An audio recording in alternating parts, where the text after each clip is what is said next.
Gênese no lar, Evangelho no coração. Manhã do dia 3 de junho do ano de 2020. Com o coração expectante das bênçãos distribuídas pela misericórdia que tem nos atendido em todas estas manhãs, hoje completamos o estudo de número 60. Foram oportunidades transcendentes que nos auxiliaram em orações, sustentação, esclarecimento, acima de tudo, consolo para que a esperança brote, se agigante em nós. Rogamos a Deus, nosso Pai, ao nosso Senhor e Mestre Jesus, que mais uma vez esteja conosco e que os amigos espirituais possam favorecer para o intercâmbio e o atendimento às dores que campeiam no mundo. E os espíritos que se aproximarem do campo magnético desse trabalho também se sintam acolhidos pela providência divina. Trabalhemos juntos. Evangelho segundo o Espiritismo, no capítulo 20, intitulado Trabalhadores da Última Hora. Nós vamos relembrar que Allan Kardec publicou a parábola do festim de bodas, fazendo uma associação ao reino de Deus, conforme Jesus indica, como um casamento, uma celebração. Reverenciar o que é sagrado. Sagrado é o sentido que podemos dar ao desenvolvimento das forças divinas. Assim, os últimos serão os primeiros e os primeiros serão os últimos, porque muitos são os chamados e poucos os escolhidos.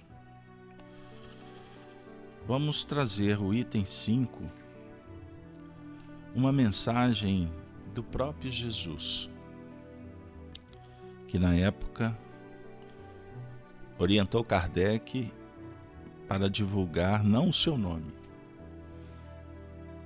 mas com espírito de verdade. E essa mensagem transcendente faz parte então do item 5 desse capítulo, que Allan Kardec deu o título Obreiros do Senhor. Ouçamos Jesus. Aproxima-se o tempo em que se cumprirão as coisas anunciadas para a transformação da humanidade. Ditosos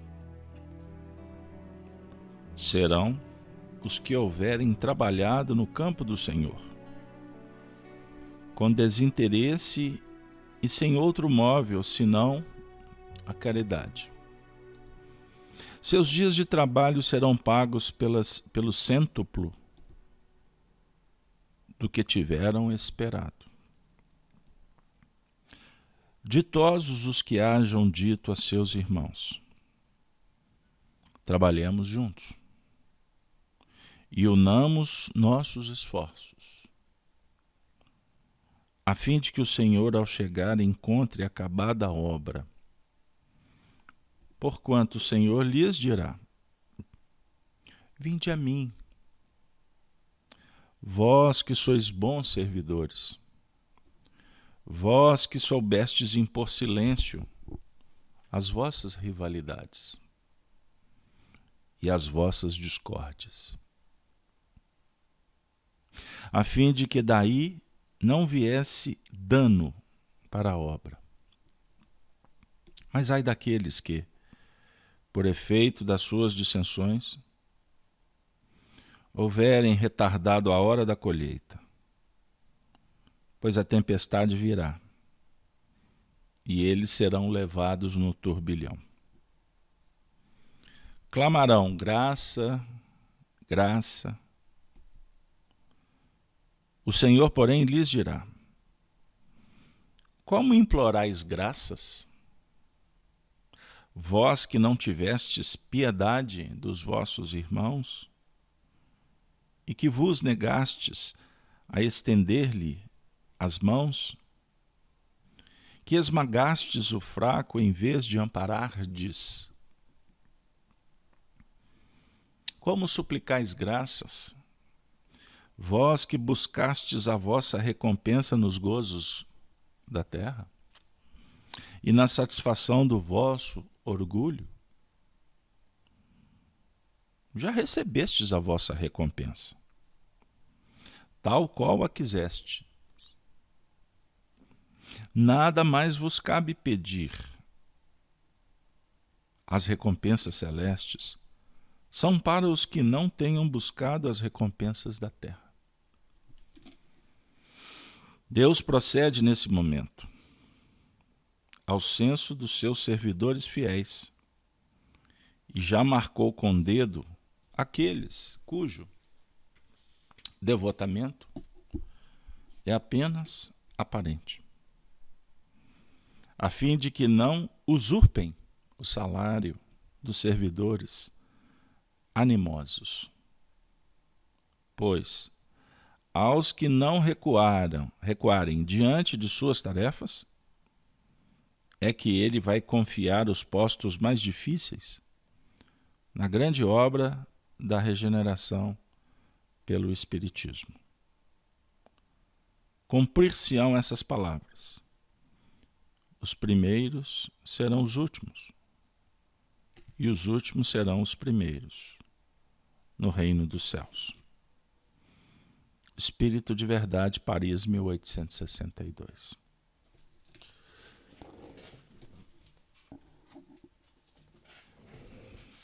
Vale lembrar, meus queridos amigos, que a palavra regeneração, ela era bastante debatida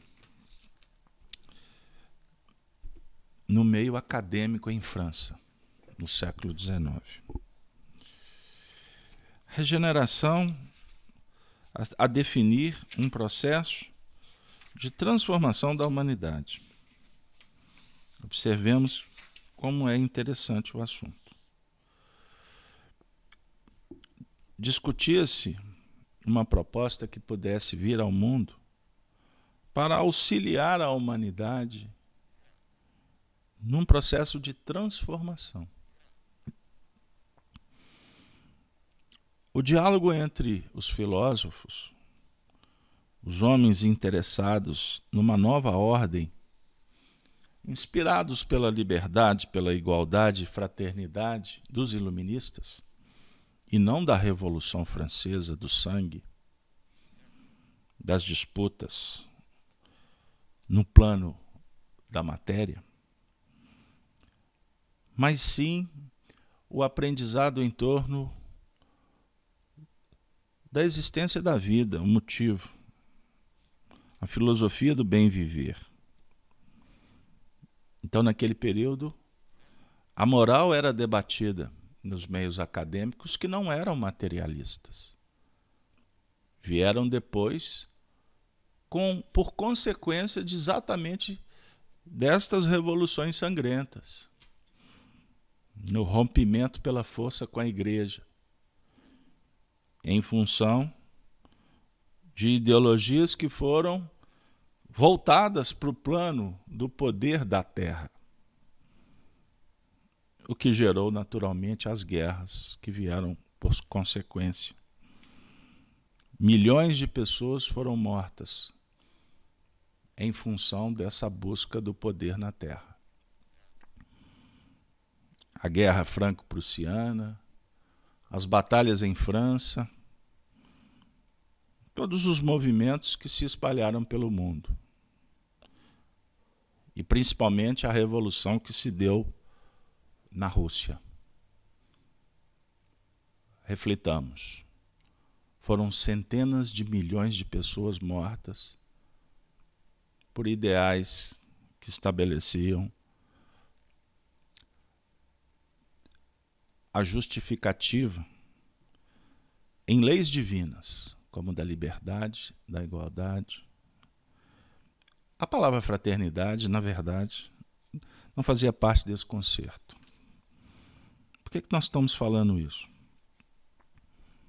Porque Jesus veio consolar os homens através do Espiritismo, dando prosseguimento aos diálogos que vislumbravam uma terra diferente. E então nós vamos nos deparar com Allan Kardec falando sobre o Espiritismo como uma chave que vem ao mundo e que não tem mistérios nem coisas ou teorias secretas. O Espiritismo oferece a verdade. Tudo deve ser dito de uma forma clara, a fim de que todos possam julgá-lo com o conhecimento de causa. O terreno estava fértil e a mensagem foi distribuída por Kardec, com a jurisdição de Jesus dos espíritos bondosos. Passado mais de 170 anos desse período. E o que nós deparamos quando abrimos a porta da casa?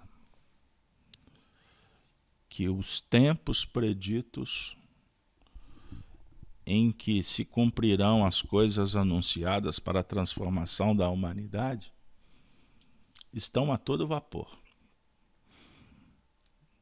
Alguém pode objetar, mas sempre a humanidade teve suas convulsões sociais, econômicas, religiosas.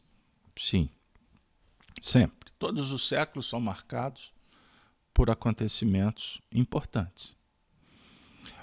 E também todos os séculos, numa equação oferecida por Emmanuel e que se constata,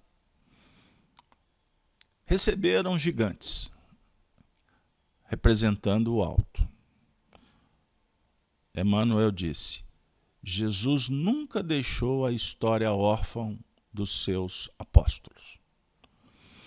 E os apóstolos dialogam com o povo, através principalmente das suas ações, dos exemplos. E aqui apóstolos, não estou falando só de religiosos. Eu estou falando dos homens que vieram semear o bem, a justiça, a paz, a beleza, a harmonia. E estes não ficaram esquecidos. Pode ser que você não se lembre tanto de Júlio César ou de Napoleão Bonaparte, que tiveram seus exageros, mas também contribuíram na organização. Pode ser que a gente nem lembre tanto de alguns filósofos que deram belos recados. Homens da ciência que a partir do século XV, XVI, movimentaram o pensamento humano para que lá na frente a gente pudesse discutir a existência do espírito na Terra, as suas possibilidades, caminhando na direção de uma fé raciocinada. Allan Kardec esclarece o fenômeno no primeiro capítulo do Evangelho segundo o Espiritismo, quando fala da aliança da ciência e da religião. Porque religião sem ciência é cega. E a ciência sem religião é capenga. Nós não estamos falando de religiões do mundo, dos homens, que conforme a profecia do Apocalipse, em nome do Cristo, as religiões dominaram e promoveram guerras e até hoje são politizadas. Basta observar o discurso da maioria. Estejam onde eles estiverem. Geralmente dão aquele pitaco de direita, de esquerda, com discursos apoiados na ideia do Cristo. Está certo que são indivíduos, membros de sociedade com direitos e com deveres, mas não percebem que, querendo ou não, se posicionam fomentando o pensamento das massas. Aqueles que foram gigantes na Terra não interferiram no seu sentido das questões do mundo. É tão especial quando ouçamos Emmanuel dizendo que Jesus, por exemplo, não se vinculou às questões do organismo, da jurisdição, nem de Roma e nem de Jerusalém. Não foi o foco dele. O que Jesus propôs? Um diálogo para que a gente conquiste o reino de Deus, pensando na vida futura. Sem planejamento, sem objetivo, nós perdemos. Perdemos com muita facilidade o foco, porque as injunções, as pressões, as influências do caminho são poderosas e quando se assusta, estamos contaminados por este ou por aquele setor. Classe dominante, classe oprimida no ambiente terreno. O que nós estamos vendo na televisão? A janela da alma nesse mundo conturbado. Visitados por infecções, os homens somos novamente guindados para mergulhar dentro de si. Mas como eu tenho dito, e vou repetir com todo carinho, observando a história e não tirando conclusões puramente transitórias, momentâneas. Acompanhando os fenômenos ocorridos na história, observa-se que logo em seguida o homem volta para a rotina e tende a repetir as mesmas escolhas. E os comportamentos advirão também na mesma dimensão.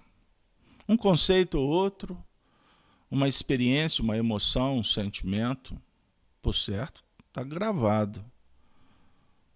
Mas a gente teremos que voltar para a rotina. E aí daqui a pouco, o interesse imediatista, ele volta e vai clamar com exigências. Jesus vem falar que não adianta dizer graça, graça, porque o Senhor lhe dirá: como implorais graças, vós que não tivestes piedade dos vossos irmãos e que vos negastes a estender-lhes as mãos, que esmagastes o fraco em vez de amparardes? Como suplicais graças, vós que buscastes as vossas recompensas nos gozos da terra e na satisfação do vosso orgulho? É o cerne do Espiritismo. É o objetivo que a filosofia, ao longo do tempo, vem nos chamar a atenção. E Jesus, com um toque de amor incomparável, conversa na nossa intimidade com aquelas expressões de tende bom ânimo, calma, eu venci o mundo, você vai vencer também. Nós estamos aqui exatamente para isso, não tem nada errado. E numa adaptação assim respeitosa, estudando as Escrituras, por exemplo, aos sábados pela manhã fazemos a alusão ao Apocalipse quando analisamos com muito cuidado as profecias de João, quando o discípulo na ilha de Patmos é arrebatado no mundo espiritual para ver acontecimentos, cenas que iriam se desenrolar ao longo dos tempos, todas elas em sintonia com o sermão profético de Jesus, no capítulo 24 do próprio Mateus, quando fala que chegaria-se um tempo em que muitas coisas seriam colocadas no seu lugar. Naturalmente, nós gostamos de frisar isto. O fenômeno de colocar as coisas nos lugares, de ressignificar, em função dos impactos exteriores e os conflitos íntimos, em todas as encarnações nós vivemos, de alguma forma. Porque o próprio fenômeno da desencarnação é um desafio para se olhar para trás. Coletivamente, as pessoas passaram por provas. Por que não recordar do mês fatídico de agosto de 1572, quando dezenas de milhares de huguenotes foram assassinados nas ruas de Paris, em nome do poder ou das disputas religiosas? Portanto, domínio, ganância, ambição, interesse pessoal. Considerado uma guerra religiosa? Sim, huguenotes, ou seja, protestantes e católicos. Mas, na verdade, é só o revestimento da batalha que se deflagrou desde que o homem se envolveu em sociedade e iniciou um processo de corrupção interna, adulterando os princípios nobres. Prostituição é vender o que é divino. E quando o egoísmo fala mais alto, imperceptivelmente nós estabelecemos um mercado. Queremos o prazer, mas temos pouca disponibilidade em servir. O desejo faz parte. O desejo emocional, o desejo sentimental, o desejo intelectual e etc. São desejos justos, mas que não podem ser mais importantes do que a sua vontade, a sua capacidade de administração interior. Você tem que apertar o botão stop, ou o player, começar ou recomeçar. Dar uma pausa em momentos como agora do Evangelho. Numa manhã em que o sol desponta no horizonte dizendo: vinde a mim, venha trabalhar, saia de dentro, coloque seus potenciais para serem aprimorados. E, acima de tudo, com motivação, com vontade de acertar, de buscar, de ter uma relação mais qualificada. Você desistiu da sua? Quando entregamos os pontos, estamos cansados ou não dispostos a consertar ou aprimorar? São reflexões. Há situações que a vida exige que dê uma pausa. Imagine um relacionamento em que a intolerância favoreça a violência. Existem limites e esses limites têm que ser respeitados.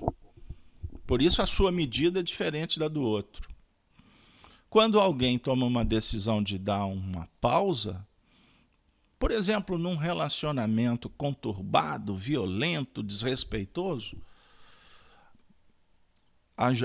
o direito confere a condição de se dar uma pausa. Não é assim que surgem as separações, os divórcios e etc. Porque todos temos o direito de ter qualidade de vida.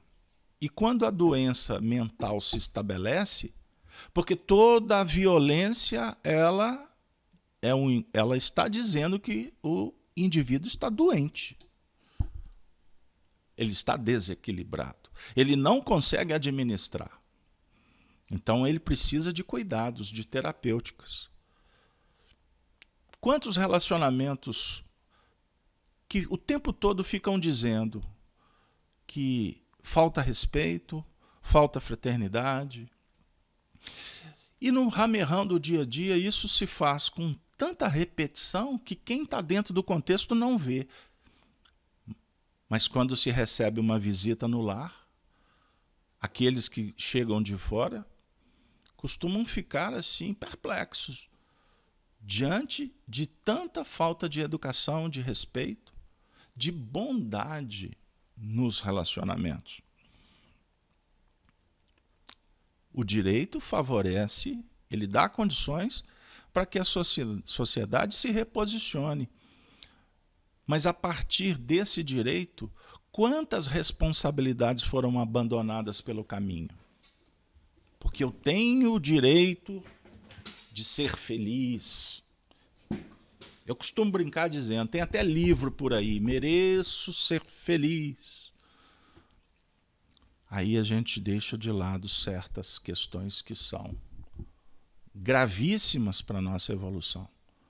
E o que se depara na prática? Toma-se decisões e depois tudo deságua no caos. Porque os indivíduos, as famílias, perdem a referência, a tônica, os compromissos que assumiram antes de reencarnar. Aí depois, quando você abdica, que você posterga, deleta, costuma a vida perder o sentido. Aí surgem outros relacionamentos piores, existem situações que indivíduos entram em depressão, suicídios, reverbera em comportamento dos filhos, que perderam a noção do que precisavam, a base de sustentação da fraternidade para que se desenvolvam. E aí nós vamos fraturando, nós vamos dividindo e desarmonizando cada vez mais a sociedade. Me perdoem.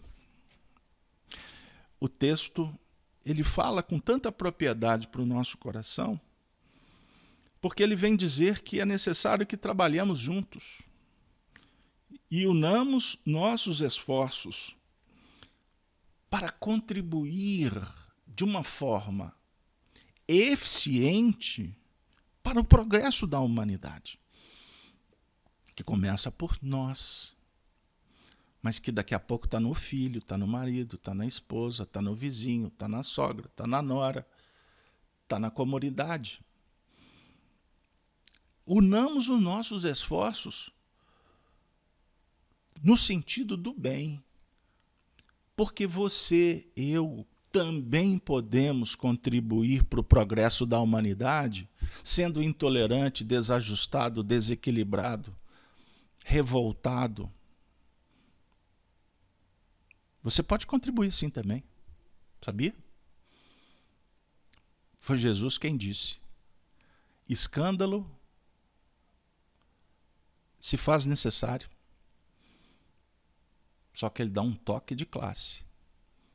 Ai daqueles que saem de casa para criar desconfiança, medo, desconforto. Aquele que entra num diálogo para esgrimar, para gritar, para matar esperança. Mas como assim? Vai contribuir? Vai. Porque ele está sendo instrumento para causar sofrimento para o outro. E se o outro não administra os impulsos, porque coloca a felicidade ou a infelicidade na mão de terceiro, e ele sai daquela conversa pior do que entrou, ele também, o pretenso, ou dito vítima, desculpe, ele está dizendo que ele também é imaturo na relação. E esse sofrimento, de alguma forma, vai fazer com que ele repense as suas possibilidades. Alguém diz assim: mas eu queria contribuir para um mundo melhor, mas tudo que eu faço volta contra mim. Será? Talvez os objetivos não estejam claros para você. Um companheiro me contou que fez de tudo para ajudar o semelhante. Ofereceu abrigo, deu condições, sem conhecer, agiu como se fosse um pai dos desconhecidos. Depois que ele envolveu, ofereceu o recurso, o bem, passou um tempo. E estes que foram beneficiados voltaram-se contra ele. E como afirmavam os antigos católicos, o bem virou pecado mortal. Foi ajuizado, levado nos tribunais, e aqueles que foram beneficiados queriam tirar mais. Primeiro, criar um problema moral, da reputação, e ainda mais a tirar proveitos materiais. O companheiro me procurou dizendo: meu Deus, como é difícil colocar em prática o Evangelho. Será que vale a pena? Aí eu disse para ele: filosoficamente, o bem que você fizer será seu advogado a vida inteira. O juiz pode ser até injusto. Ele pode até beneficiar ainda mais aquele que... o infrator, vamos dizer assim. Mas o juiz não tem condições de avaliar a sua consciência. Você ajudou alguém com qual objetivo? Realmente foi da caridade mais pura? Desprendida? Ou você disse que está ajudando alguém, mas no fundo você queria um benefício aqui na Terra? Aí eu completei dizendo: não me responda. Ouça a sua consciência. Se você conseguir deitá-la ou deitar a cabeça no travesseiro e se sentir feliz e em paz, você cumpriu a sua missão. E o galardão, a premiação, é do céu. Esquece essa história que quando você desencarnar você vai ser premiado, porque é análise rasteira e mercantilista, do mesmo jeito que antes os padres diziam para a gente ser virtuoso porque moraríamos com os anjos. Não cabe mais. A felicidade que se pode alcançar fazendo o bem, nada no mundo substitui. Agora, se teve uma dose de interesse pessoal, que faz parte, não se sinta culpado por isso. Quem sabe, esta dita ingratidão possa não estar valendo para que na próxima vez que você fizer, você faça ainda mais com desinteresse pessoal. Mas eu ainda insisto, se você fez, está com a consciência limpa, porque não teve realmente nenhum movimento de interesse pessoal, não tenha dúvida que você está tendo a oportunidade, quem sabe, de se ajustar com aqueles que você prejudicou no passado e que a vida colocou batendo na sua porta pedindo a sua ajuda. Se eles não possuem maturidade para reconhecer, para serem gratos, isso não é problema seu, problema deles. Aliás, sofrerão a ingratidão. Quer uma dica de uma ingratidão que rasga o peito de um indivíduo? A ingratidão filial. Porque supostamente, agora eu vou falar com os pais verdadeiros, que amam seus filhos, não só procriaram ou adotaram. Eu estou falando do sentimento paternal e maternal, aonde depositamos os maiores investimentos, as joias que são nossos filhos. Aqueles que a joia é o companheiro ou a companheira, não importa. Cada um com a sua necessidade. Mas a ingratidão costuma doer. Não dói? Porque ainda somos orgulhosos até no amar. Ou seja, não amamos de verdade. Mas a ingratidão, ela é um mecanismo muito especial para nos convidar para fazer sem olhar a quem. Dar do que você tem de melhor. E todas as vezes que esperarmos resultado, significa que não aprendemos ainda o que Jesus está falando sobre o Senhor voltar e encontrar a obra realizada. Estaremos, de alguma forma, impedindo que o bem se estabeleça. Aproxima-se o tempo. O tempo chegou. E agora, o tempo diz assim: vamos construir um novo futuro. Vamos trabalhar com uma nova possibilidade. Confiando mais na proteção de Deus, no apoio dos benfeitores espirituais e olhando para as pessoas como seres que, como nós mesmos, somos necessitados, aprendizes. E se Deus não olha para nós no que remonta ao nosso comportamento, porque Ele aponta sempre para o futuro, porque Ele sabe que somos seres que caminhamos para a perfeição. Então Ele não exige o que a gente não possa dar. Agora, nós temos que exigir, sim, o que devemos fazer. E o momento é esse. A hora não pode ser para depois, porque costuma as surpresas do caminho baterem na nossa porta. E como dizia o Chico Xavier, nós não sabemos em que momento a desencarnação vai nos visitar. Faça enquanto podes. E quem faz o que pode, faz tudo. Muitas vezes nos sentimos em dúvida na caminhada. Certa feita, uma pessoa me disse: quanto mais eu estudo, mais dúvida tenho.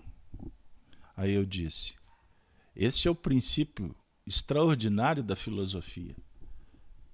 Nunca tenha certezas. Quando você tiver uma certeza,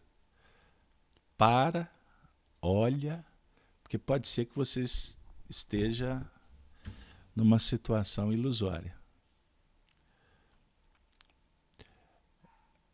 Jesus veio ao mundo e disse assim: chegou a hora. Chegou o meu tempo. Só o Pai sabe a hora. Então eu vim fazer a obra do Pai. Ele não disse assim: eu vim aqui para pensar se eu vou fazer. Ou depois da manhã eu faço. Não. E como citamos Emmanuel no início, trazendo Kardec nos nossos estudos da manhã, sempre falando que a doutrina de Jesus se apoia na vida futura. Mas Emmanuel, corroborando com esse mesmo pensamento, fala sobre a importância de aproveitar as horas, as oportunidades. Porque são elas que constroem essa vida futura. as pessoas perguntam: ah, então eu tenho que sair de casa para resolver o problema do mundo? Aí a gente costuma, numa linguagem bem leve, dizer assim: é característica dos seres quererem resolver o problema do mundo. Se você for numa roda, num clube, num domingo, depois de uma partida de futebol, possivelmente você vai encontrar ali 10, 15, 20, 30 homens resolvendo os problemas do mundo. Isso é extraordinário. Acredito que nos ambientes femininos, todo mundo está debatendo aí o que está acontecendo e o que pode ser feito para aprimorar. Não é verdade? Os homens se reúnem no poder público para debater soluções. Políticos, as reuniões na escola com os coordenadores de turma, com os professores, estão debatendo em busca de soluções. Nós também estamos aqui refletindo sobre possíveis soluções. Só que o diálogo filosófico, na sua profundidade, ele vai nos chamar para dentro. Porque lá fora a gente se perde nas ilusões.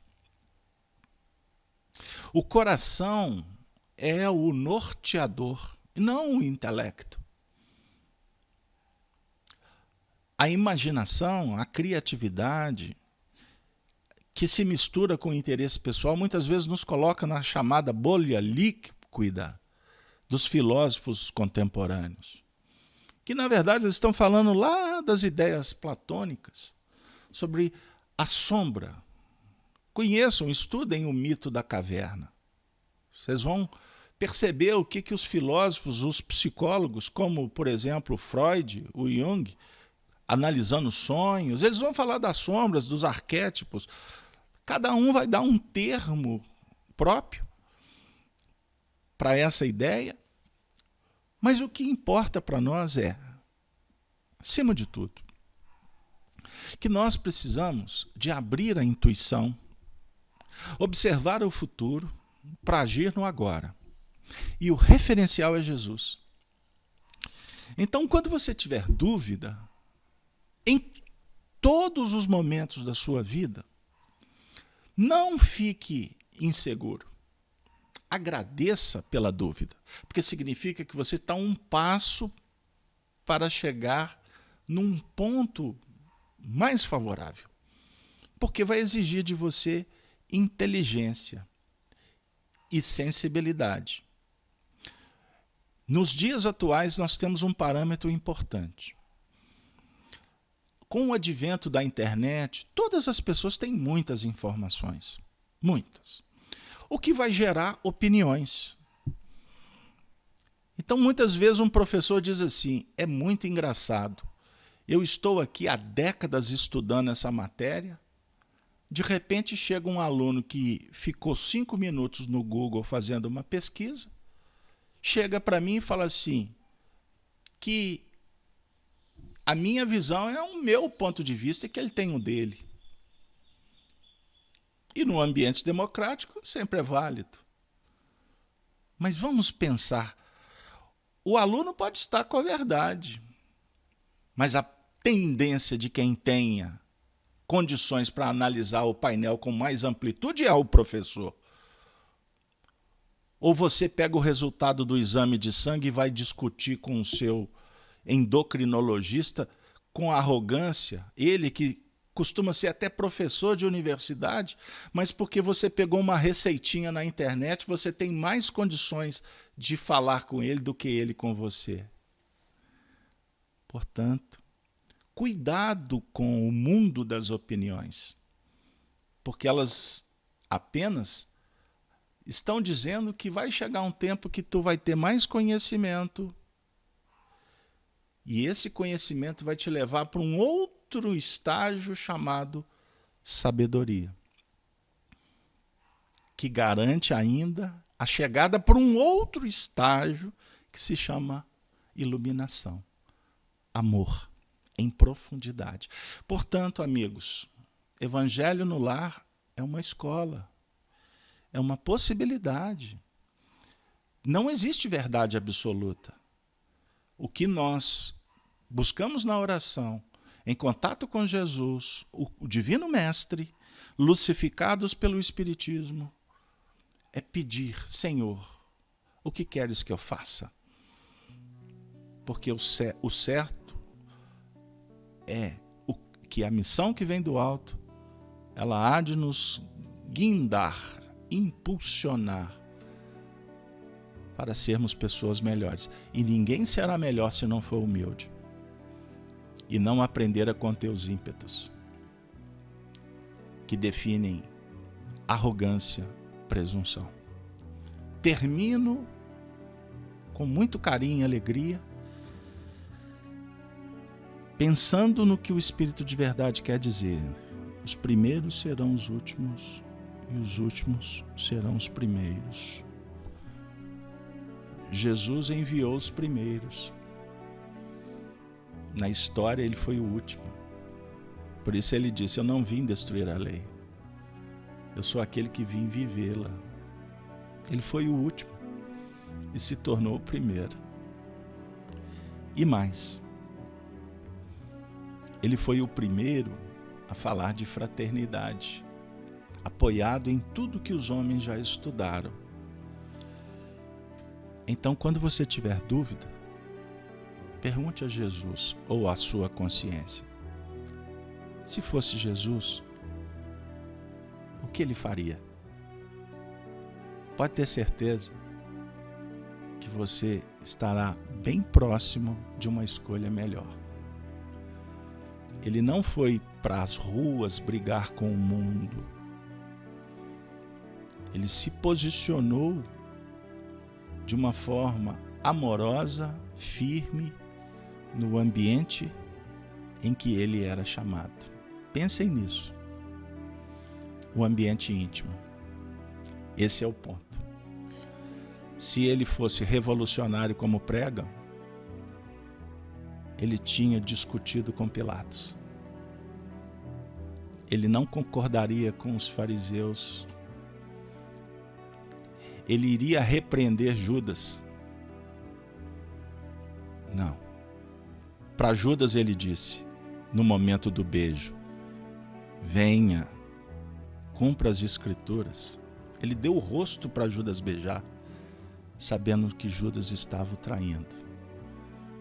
Quando Pilatos perguntou sobre a verdade, ele silenciou, ele não contou que ele apanhou a noite inteira, porque foi um crime cometido pelos soldados de Caifás.